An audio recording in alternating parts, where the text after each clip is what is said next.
Capítulo 1. O que é economia? Os eventos econômicos ocupam, com frequência, as manchetes dos jornais ou as chamadas nos noticiários das emissoras de televisão. Entretanto, nem sempre as notícias deixam claro as causas de tais eventos, e muito menos os possíveis desdobramentos futuros. Os princípios subjacentes envolvidos na maioria dos acontecimentos na esfera econômica não são, em geral, intrinsecamente complicados, mas a retórica política e o jargão econômico que costumam ser empregados nas discussões podem torná-los de difícil compreensão. E nisso há, ainda, um agravante. Os princípios econômicos básicos capazes de esclarecer o que está ocorrendo podem permanecer desconhecidos para a maioria das pessoas e insuficientemente entendidos por muitos dos integrantes da mídia. Tais princípios básicos da economia são válidos em todo o mundo e têm sido registrados ao longo de milhares de anos na história. Eles se aplicam a diferentes tipos de economias, capitalista, socialista, feudal, seja lá qual for, e entre uma ampla variedade de povos, culturas e governos.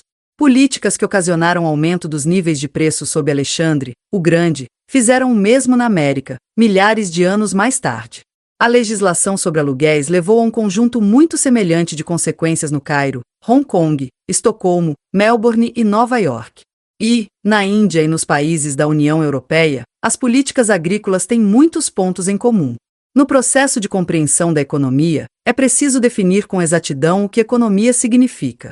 Para saber o que é economia, no sentido de ramo de estudo, devemos primeiro saber o que é uma economia no sentido cotidiano que vemos nos jornais e em nossa experiência pessoal. A maioria de nós talvez pense em economia como um sistema de produção e distribuição dos bens e serviços que usamos na vida cotidiana. Isso é, em certa medida, verdadeiro, mas se revela insuficiente para dar conta do conceito por inteiro. O Jardim do Éden era um sistema de produção e distribuição de bens e serviços, mas não era uma economia, porque tudo estava disponível em abundância ilimitada. Sem escassez, não há necessidade de economizar e, portanto, não há economia. Lionel Robbins, um importante economista britânico, nos apresenta uma definição clássica de economia. A economia é o estudo do uso de recursos escassos que têm usos alternativos.